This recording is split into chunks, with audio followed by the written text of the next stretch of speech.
नमस्कार। तो आज हम देखेंगे व्हाट इज़ पोलिनोमियल्स। पोलिनोमियल्स क्या है? मैथमेटिक्स में आपने इसको कभी ना कभी सुना ही होगा कि पोलिनोमियल्स क्या हैं। सो पोलिनोमियल्स को आज हम लोग देखेंगे। सो पोलिनोमियल्स हम को जानने से पहले हमें जानना होगा कांस्टेंट और वेरिएबल्स को। कांस्टेंट्स किसके कहते हैं? कांस्टेंट वो वैल्यूज़ होते हैं जो कि कभी चेंज नहीं हो सकते, वो वैल्यूज़ जो कि कभी चेंज नहीं होते। वेरिएबल्स वो वैल्यूज़ जो कि चेंज हो सकते हैं, जिन्हें हम लोग एक लेटर से डिनोट करते हैं, किसी भी एक लेटर से हम लोग डिनोट करते हैं, वो वैल्यूज़ जो कि कभी ना कभी चेंज हो सकते हैं। सो कांस्टेंट के एग्जांपल में हम लोग 2, 3, 4, 5/6, 4/8, -6/5, square root of 2, square root of 3, ऐसे कोई भी नंबर्स को हम लोग ले सकते हैं। स्क्वायर रूट ऑफ 2, 3 हम लोग जानते हैं कि वो एक non terminating and non repeating number है, एक इरैशनल नंबर है। फिर भी उसे कैसे लिया? वो भले एक इरैशनल नंबर है, लेकिन वो उसका जो वैल्यू है वो तो कहीं ना कहीं फिक्स होगा। वो भले रिपीट नहीं कर रहा है, लेकिन उसके जो कुछ फर्स्ट 5 टर्म्स या फिर 6 टर्म्स या फिर 4 टर्म्स के जो वैल्यूज़ है वो तो फिक्स है, वो कभी चेंज होने वाले नहीं। उनके जगह पे ऐसा नहीं है कि कोई दूसरा वैल्यू हम लोग लिख सकते हैं। सो वो क्या है, इसी के लिए उसे हम लोग कॉन्स्टेंट्स में गिनते हैं। उसके बाद जो वेरिएबल्स है उसके हम लोग लेटर से उसको डिनोट करते हैं। उसका वैल्यू हर एक क्वेश्चन के हिसाब से चेंज हो सकता है, हर एक परिस्थिति के हिसाब से चेंज हो सकता है। सो इसमें आते हैं लेटर्स, इसको हम लोग इससे डिनोट करते हैं। सो XYZ, STU, ऐसे कोई भी लेटर्स हम लोग इसको डिनोट कर सकते हैं। मैथमेटिक्स में ज़्यादातर XYZ से हम लोग डिनोट करते हैं वेरिएबल्स को, और ABCD अपर जो लेटर होते हैं उससे हम लोग कॉन्स्टेंट्स को डिनोट करते हैं। और उसके बाद ये जो STU, ये जो चीज़ है इसको आप ज़्यादातर फिजिक्स में यूज़ करते होगे। मैथमेटिक्स में ज़्यादातर STU एज अ वेरिएबल आप लोग यूज़ नहीं करते हो। मैथमेटिक्स में XYZ एज अ वेरिएबल ज़्यादातर यूज़ करते हो, बट फिजिक्स में स्पीड को डिनोट करने के लिए, टाइम को डिनोट करने के लिए या फिर वेलोसिटी को डिनोट करने के लिए STU का यूज़ होता है। अब पोलिनोमियल यहाँ पे बीच में कहाँ से आ गया? पोलिनोमियल यहाँ पे एक खेल खेलता है। पोलिनोमियल क्या है कि पोलिनोमियल के साथ ये हो जाता है केस कि अगर कांस्टेंट और वेरिएबल ये दोनों एक साथ आ गए और इनको प्लस माइनस या फिर मल्टीप्लिकेशन डिवीज़न की मदद से इसको सेपरेट किया गया, तो उसको हम लोग बोलते हैं अलजेब्रिक एक्सप्रेशन। और यही अलजेब्रिक एक्सप्रेशंस मिलके एक पूरा पोलिनोमियल फॉर्म करते हैं। कैसे? पहले अलजेब्रिक एक्सप्रेशन को देखते हैं, फिर पोलिनोमियल को देखते हैं। सो जैसे कि यहाँ पे आप लोग देख सकते हो ये 2 है और इधर से x वेरिएबल से, सो ये 2x और प्लस यहाँ से 4 और उधर से एक y। सो ये क्या हो गया? ये हो गया पूरा एक अलजेब्रिक एक्सप्रेशन। ये क्या हो गया? ये एक अलजेब्रिक एक्सप्रेशन है। इस अलजेब्रिक एक्सप्रेशन में मल्टीप्लिकेशन यहाँ पे हो रहा है, यहाँ पे भी मल्टीप्लिकेशन हो रहा है, और प्लस से ये सेपरेटेड है। ठीक है, ये एक टर्म कहलाएगा और ये एक टर्म कहलाएगा। अब जब भी दो एक्सप्रेशन, दो टर्म्स जब भी सेपरेट होंगे, दो टर्म्स को जब भी हम लोग सेपरेट करेंगे, सो दोनों टर्म्स प्लस या फिर माइनस से ही सेपरेट हो सकते हैं। वो दो टर्म्स मल्टीप्लिकेशन या फिर डिवीजन से सेपरेट नहीं हो सकते। क्यों नहीं हो सकते? अभी देखते हैं। तो सपोज करो कि यहाँ पे तो जैसे मल्टीप्लिकेशन, यहाँ पर मल्टीप्लिकेशन है, सो देखो ये जो दोनों कांस्टेंट और वेरिएबल मिल के जो मल्टीप्लिकेशन फॉर्म कर रहे हैं वो क्या हो रहा है?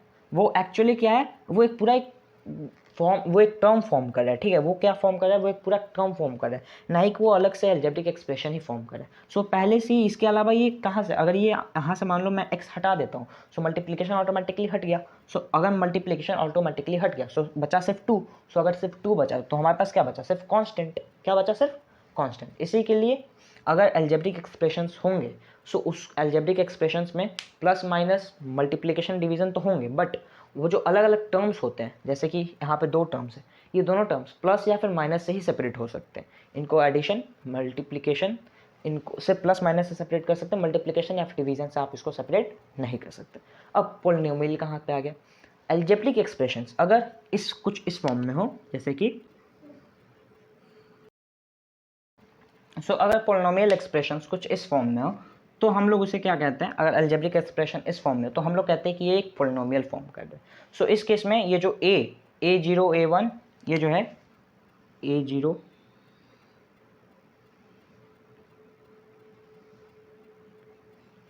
ये जो पूरा केस है, ये क्या है? ये एक रियल नंबर है। ये जो पूरा है ये रियल नंबर है, और जो ये जो x वाले जितने भी पार्ट्स हैं, ये जो x वाले जितने भी पार्ट्स हैं वो क्या है? वो क्या है? वो वेरिएबल्स हैं जो कि चेंज हो सकते हैं। x वाला पार्ट चेंज हो सकता है, बट ये जो A0 A1 A2 ये जो चीज़ें हैं ये सब रियल नंबर्स हैं। x वाला पूरा वेरिएबल्स है, वो कभी भी उनका वो अलग अलग वैल्यूज़ रख सकते हैं।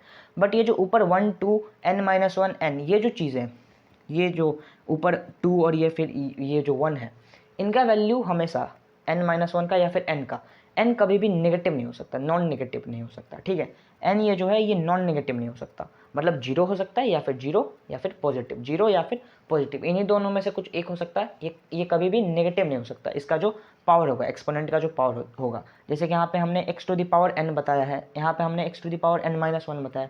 सो n माइनस वन कभी भी नेगेटिव नहीं हो सकता, n माइनस वन कभी भी नेगेटिव नहीं हो सकता, या फिर n कभी भी नेगेटिव नहीं हो सकता। वो सिर्फ जीरो या फिर पॉजिटिव हो सकता है, नेगेटिव कभी नहीं हो सकता, सिर्फ जीरो या फिर पॉजिटिव, यही दो चीज़ें इसके साथ हो सकती है, बाकी सब सेम है, बाकी सब में कोई प्रॉब्लम नहीं है। n के साथ वही बस एक केस है। और ए एन जो है, ये जो ए एन है, ए एन, ये भी कभी जीरो नहीं हो सकता, ये भी कभी जीरो नहीं हो सकता। क्यों, अभी देखेंगे। लेकिन ये जो पूरा फॉर्म होता है, इसको हम लोग असेंडिंग में भी लिख सकते हैं, डिसेंडिंग में भी लिख सकते हैं, मतलब कि इसको इस साइड से भी लिख सकते थे, उस साइड से भी लिख सकते थे, तो इसमें कोई प्रॉब्लम नहीं। जीरो, ये जो ए जीरो है उधर भी जा सकता था, पहले हम लोग इसी को लिख देते, पहले इसी को लिख देते, ये पहले उधर चल जाता। अब जो क्वेश्चन है कि ए एन जीरो कभी क्यों नहीं हो सकता, क्योंकि ए एन को हम लोग इसलिए जीरो नहीं कर सकते क्योंकि जो ये पूरा पॉलिनोमियल हमने बोला है इसको, ठीक है, ये पॉलिनोमियल हम लोग इसको नाम बोलते हैं कि this is the polynomial in X degree, ठीक है, in X, polynomial in X of degree N, polynomial in X of degree N, मतलब ये जो पूरा पॉलिनोमियल है वो वेरिएबल एक्स में है, और इसका जो हाईएस्ट डिग्री पॉसिबल है, हाईएस्ट जो डिग्री, हाईएस्ट जो पावर है इस पूरे पॉलिनोमियल का, वो है एन। वो क्या है, एन, ये जो हाईएस्ट पावर है वो है एन। सो अगर ये जो ए एन जो है वही जीरो हो गया, सो ये पूरे पार्ट को क्या कर देगा, इस वाले पूरे पार्ट को, इस वाले पूरे पार्ट को ये जीरो बना देगा। अगर ये वाला पूरा पार्ट जीरो बन गया, सो फिर इसका हाईएस्ट डिग्री एन कहाँ से रहा, इस पोलिनोमियल का हाईएस्ट डिग्री एन कहाँ से रहा, इस पोलिनोमियल का तो हाईएस्ट डिग्री फिर खत्म ही हो जाएगा। इसी के लिए ये जो ए एन है इसको हम लोग कभी भी जीरो नहीं रख सकते, और ये जो ए एन माइनस वन है इसको हम लोग कभी भी नॉन नेगेटिव ही रखेंगे, मतलब सिर्फ पॉजिटिव या फिर जीरो। सो उम्मीद है आपको पोलिनोमियल क्या ये समझ में आया होगा। मिलते हैं अगले वीडियो में, तब तक के लिए धन्यवाद, जय हिंद।